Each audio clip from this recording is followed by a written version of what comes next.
Pour l'exercice 42, on nous dit la courbe d'une fonction g définie sur l'intervalle fermé moins 3, 5 est représentée ci-contre. La tangente à cette courbe au point A, donc on voit clairement la tangente ici, à cette courbe au point A d'abscisse 3 passe par le point de coordonnées moins 3, 6. Donc il est où? Moins 3, c'est là, et 6, c'est là. On obtient donc notre 6 là, et le point, on voit que la lettre B n'étant pas utilisée, on peut nommer ce point B de coordonnées moins 3, 6. Que vaut G de 3 et que vaut G' de 3? Donc, pour commencer pour G de 3, il suffit juste d'aller sur la courbe et de voir que comme A a pour abscisse 3, alors G de 3 est l'ordonnée de A qui vaut aussi 3. Donc, on peut tout simplement dire que G de 3 égale à 3. Pour détailler les explications de pourquoi G de 3 égale à 3, deux têtes, bien évidemment, dans notre tête, ce qu'on vient de dire, c'est que 3 n'est rien d'autre que X de A. Et ensuite, on sait que G de X de A n'est rien d'autre que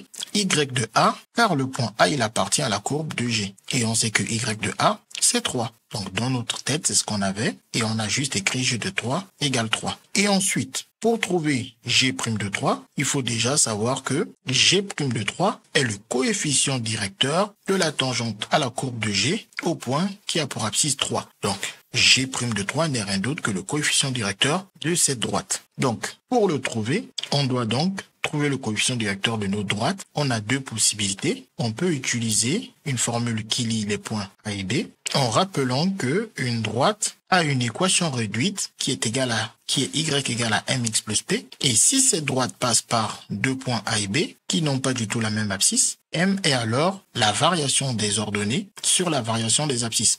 La variation des ordonnées, c'est yb moins ya, et la variation des abscisses, c'est xb moins xa. Bien évidemment, il faut savoir que m est le coefficient directeur de la droite ou la pente de la droite, et p, c'est l'ordonnée à l'origine, c'est-à-dire l'endroit où la droite va couper l'axe des ordonnées. Ici, on a l'impression que c'est en 4,5. P semble être 4,5. Donc, nous, c'est ce qu'on va utiliser pour calculer G' de 3. G' de 3 est le coefficient directeur de notre droite. Donc, il peut se calculer à l'aide de cette formule. YB moins YA sur XB moins XA, car notre droite passe par les points A et B. Ensuite, on remplace les coordonnées de B, donc XB c'est moins 3 et YB c'est 6. On met les moins et ensuite on remplace les coordonnées de A. Le X de A c'est 3 et le Y de A c'est aussi 3.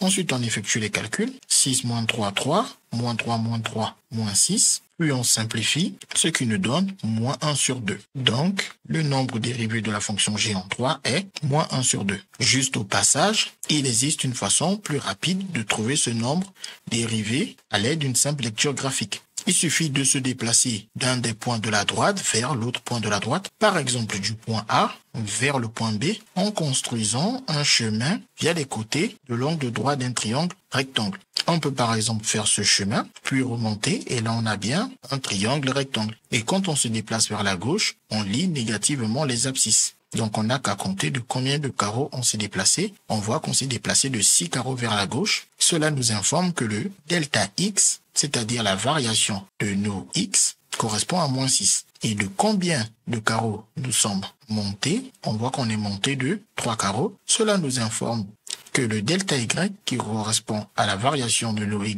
vaut 3. Et la formule de m était bien delta y sur delta x, c'est-à-dire delta y qui vaut 3 sur delta x qui vaut moins 6. Donc à l'aide d'une simple lecture graphique, on aurait pu directement dire que G' de 3 est égal à 3 sur moins 6 et effectuer les calculs. Maintenant qu'on a le coefficient directeur de notre tangente, on sait que l'équation de notre tangente est de la forme mx plus p. On a le m qui est le G' de 3 qui vaut moins 1,5 et on pense que le p, c'est la valeur ici qui est 4,5. Donc on peut dire que notre tangente AB a pour équation y égale, on remplace m par sa valeur, moins 1,5, et on remplace p par sa valeur, 4,5. Si on n'est pas sûr et certain que p vaut 4,5, ce qui effectivement semble ne pas forcément être le cas parce que on est à mi-chemin entre 4 et 5, donc on pense que c'est 4,5, mais c'est peut-être pas vraiment 4,5. On peut avoir une valeur plus précise de p. Pour trouver une valeur plus précise de p, et par la même occasion vérifier si P c'est vraiment 4,5.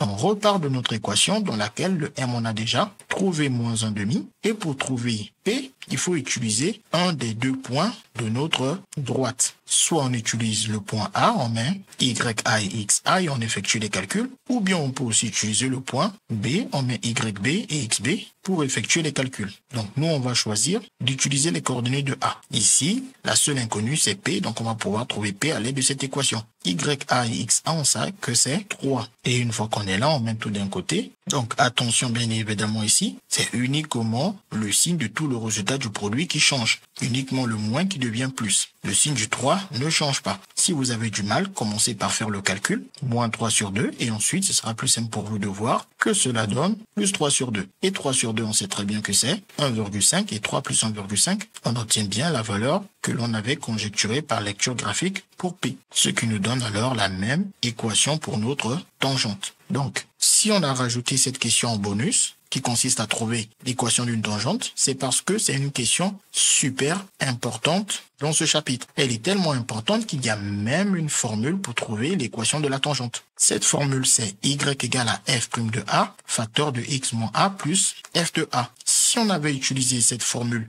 qui est à connaître, à retenir, on l'aurait utilisé pour a qui vaut 3 et f qui correspond à g. Et donc l'équation devient y égale à g' de 3, facteur de x moins 3 plus g de 3. Et ensuite ici on a déjà trouvé moins 1 demi, on garde le x moins 3 et ici on a trouvé 3. Et ensuite on développe, ça fait moins 1 demi x et moins fois moins plus. Et 1 demi fois 3, plus 3 demi, plus 3, et on a déjà vu ce calcul, c'est le même qu'ici, ça fait 1,5 plus 3, ce qui nous donne la même équation de tangente que nous avons déjà par 2 fois trouvée. Mais bien évidemment, dans la majorité des cas, c'est à l'aide de cette formule que nous trouvons les équations de tangente. Il était juste bon dans cet exercice de rappeler que nous savons depuis le collège pour certains et depuis la classe de seconde pour d'autres trouver des équations de droite. On n'a pas forcément besoin de cette nouvelle formule dans certains cas pour trouver l'équation d'une droite. Donc ça, c'est toujours bon à bien comprendre et à ne pas perdre de vue. CQFD, ce qu'il fallait découvrir.